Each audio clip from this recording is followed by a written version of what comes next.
한미 관세 협상이 전격 타결, 자동차 관세 15%로 인하. 어제 뉴스에서 들으셨죠? 불과 트럼프 대통령의 한마디에 한국은 3,500억 달러 규모의 투자 패키지를 약속했고, 자동차 관세는 즉시 25%에서 15%로 낮아졌습니다. 그런데 잠깐 이런 생각 안 드셨나요?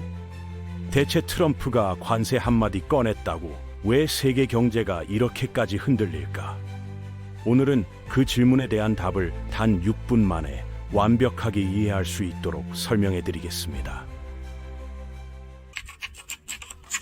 관세는 한마디로 말해 외국에서 들어오는 물건에 붙는 세금입니다. 즉, 해외에서 수입된 상품이 국내로 들어올 때 정부가 그 가격에 일정 금액을 더 붙이는 거죠. 들어보면 단순하지만 이 한 줄짜리 제도가 세계의 돈의 흐름과 기업의 생존까지 결정짓습니다. 예를 들어볼까요? 미국에서 햄버거 하나를 만드는데 $5가 든다고 합시다. 그런데 태국에서는 같은 품질의 햄버거를 $2에 만들 수 있어요. 자, 당연히 미국 소비자들은 더 싼 태국산을 선택하겠죠. 이러면 미국 햄버거 업체들은 망하게 됩니다. 그래서 미국 정부가 개입합니다. 태국산 햄버거에 $4의 관세를 부과하는 거예요. 그럼 $2짜리 햄버거는 미국에 들어올 때 총 $6가 되죠. 반면 미국산 햄버거는 여전히 $5. 이제 소비자들은 다시 미국 제품을 사게 됩니다. 이게 바로 관세의 핵심 원리예요. 외국 물건을 인위적으로 비싸게 만들어 국내 산업을 보호하는 장치입니다. 관세에는 크게 두 가지가 있습니다. 고정액 관세와 비율 관세입니다. 고정액 관세는 수입품 한 개당 일정 금액을 붙이는 방식이에요. 예를 들어 신발 한 켤레당 무조건 $15, 가격이 $50든 $200든 관세는 똑같습니다. 반면 비율 관세는 상품 가격의 일정 비율로 매겨집니다. 25% 관세라면 $100 제품엔 $25, $200 제품엔 $50가 붙는 식이죠. 뉴스에서 자주 나오는 100% 관세는 가격의 2배로 세금이 붙는다는 뜻이에요. $100짜리 물건이 $200가 되는 거죠.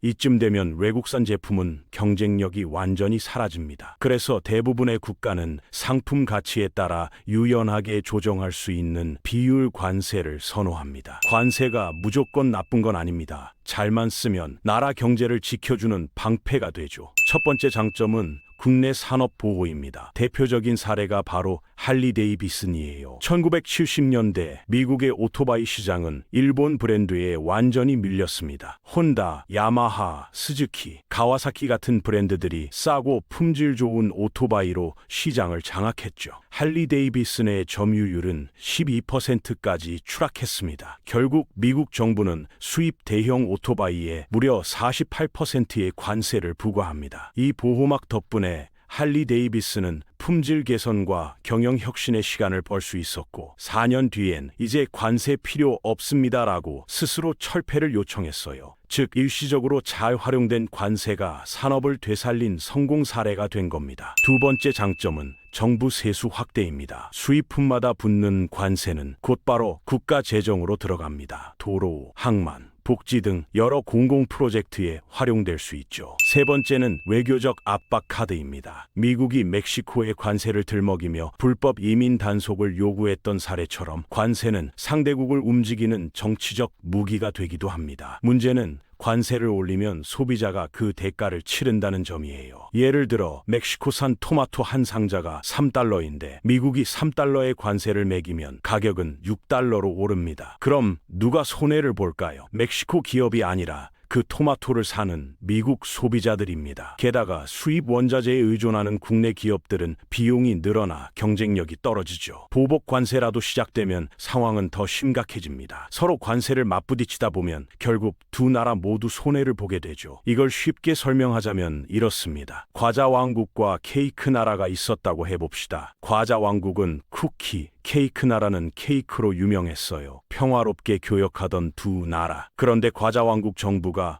우리 국민들이 케이크만 사 먹는다며 수입 케이크에 고관세를 매겼습니다. 처음엔 성공이었죠. 국산 케이크 판매가 늘어났습니다. 하지만 경쟁이 사라지자 국내 업체들이 게을러지기 시작합니다. 품질은 떨어지고 가격은 올랐어요. 소비자 불만이 폭발했죠. 게다가 케이크 나라가 보복 관세로 과자 왕국의 쿠키에 세금을 붙이면서 양국 기업이 모두 타격을 입게 됩니다. 결국 두 나라 소비자 모두 손해, 기업은 경쟁력 상실, 무역 전쟁으로 발전하게 됩니다. 이게 바로 관세 전쟁의 현실이에요. 한국도 관세를 성공적으로 쓴 적이 있습니다. 1980년대 자동차 산업 초기, 정부는 외국산 수입차에 높은 관세를 부과해 현대와 기아가 성장할 시간을 벌어줬습니다. 그 덕분에 한국 자동차 산업은 기술을 축적하며 세계 무대에 진출할 수 있었죠. 반면 트럼프 시절의 미중 무역 전쟁은 정반대의 결과를 냈습니다. 미국은 중국산 제품에 대규모 관세를 부과했고 중국은 미국산 농산물로 보복했습니다. 그 결과 3,600억 달러 규모의 교역이 타격을 받았고 무디스에 따르면 약 32만 개의 일자리가 사라졌어요. 그런데 놀랍게도 진짜 승자는 베트남이었습니다. 기업들이 관세를 피하려고 생산 기지를 중국에서 베트남으로 옮겼거든요. 결국 싸우던 두 나라가 아니라 옆 나라가 이득을 본 겁니다. 관세는 한 나라가 쓸 수 있는 가장 강력한 경제 무기입니다. 잘 쓰면 산업을 보호하고 국가 재정을 늘릴 수 있지만 잘못 쓰면 소비자 부담과 국제 갈등을 초래하죠. 특히 오늘날처럼 글로벌 공급망이 복잡한 시대엔 그 영향이 예측 불가능하게 퍼집니다. 그래서 관세는 단순한 세금이 아니라 국가가 쥔 핵 버튼에 가깝습니다. 신중하게 전략적으로 써야 하죠. 다음에 뉴스에서 관세 인상이라는 말이 들리면 이제 아실 겁니다. 그건 단순한 무역 이슈가 아니라 세계 경제를 흔드는 전쟁의 신호탄이라는 걸요.